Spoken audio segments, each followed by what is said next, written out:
Big breaking news. Hormuz జలసంధిలో America సైనిక నౌకలు చేరుకున్నాయి.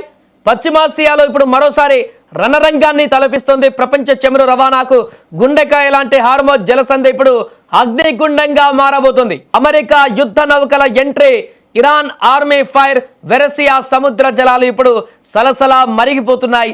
హార్మోజ్ను తమ గుప్పెట్లోకి తీసుకోవాలని డొనాల్డ్ ట్రంప్ అమెరికా నావికా దళానికి ఆదేశాలు జారీ చేస్తే అడుగు పెడితే ప్రాణాలు దక్కవంటూ ఇరాన్ రెవల్యూషనరీ గార్డ్స్ అమెరికాకు డైరెక్ట్ వార్నింగ్ ఇచ్చారు. అసలు హార్మోజ్లో ఏం జరగబోతుంది? అమెరికా ఇరాన్ మధ్య మొదలైన ఈ ఆధిపత్య పోరు మూడో ప్రపంచ యుద్ధానికి దారి తీయబోతుందా? హార్మోజ్లో ఏం జరుగుతుంది? ప్రస్తుతానికి భారీగా యుద్ధ నౌకలు, అమెరికా యుద్ధ నౌకలు అక్కడికి చేరుకున్నాయి. యుద్ధ నౌకల మధ్య ఎలాంటి పరిస్థితి అక్కడ క్రియేట్ కాబోతుంది అనేది ఉత్కంఠగా మారింది. అగ్రరాజ్యం అమెరికా మరోసారి తన ఉక్కుపాదం మోపేందుకు ఇప్పుడు సిద్ధమైంది.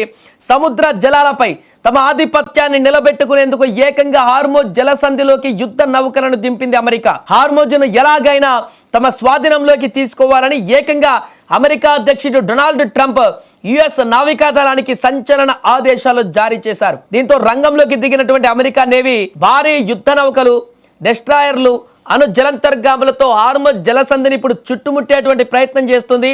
ఎప్పుడు ఏం జరుగుతుందో తెలియనటువంటి ఉత్కంఠ, ఏ క్షణాన ఏ దేశం పైచేయి సాధిస్తుందో అన్న టెన్షన్ ఇప్పుడు ప్రపంచ దేశాలను వణికిస్తోంది. మరోపక్క అమెరికా కవ్వింపు చర్యలపైన Iran Islamic revolutionary guards corps IRGC తీవ్ర స్థాయిలో బగ్గుమంది. హార్మూజ్ అనేది తమ సొంత ఇలాకా అని, ఇక్కడ అమెరికా పెత్తనం ఏంటని ఇరాన్ సైన్యం కారాలు మిరియాలు నూరుతుంది. హార్మోజ్ జలసంధిలో ఒక్క అడుగు ముందుకు వేసిన అమెరికా నావికులకు ప్రాణాలు దక్కవంటూ ఐఆర్జీసీ కమాండర్లు తీవ్ర స్థాయిలో హెచ్చరికలు జారీ చేశారు. ఇప్పటికే పూర్తిగా అక్కడ బాంబర్లను కూడా సిద్ధం చేసింది ఇరాన్, డ్రోన్లను కూడా సిద్ధం చేసింది. అవసరమైతే అమెరికా యుద్ధ నౌకలను సముద్రంలోనే జల సమాధి చేస్తామని కూడా ఓపెన్ వార్నింగ్ ఇచ్చారు. వేలాది స్పీడ్ బోట్లు, యాంటీ షిప్ మిసైల్స్ తో ఇరాన్ బలగాలు ఇప్పటికే హార్మోజ్ జలసంధి వెంబడి మోహరించి ఉన్నాయి. అమెరికా నౌకలు కాసైతే దాడులు చేయడానికి సైతం వెనకాడబోమని ఇరాన్ ఇప్పుడు తేల్చి చెప్పేసింది.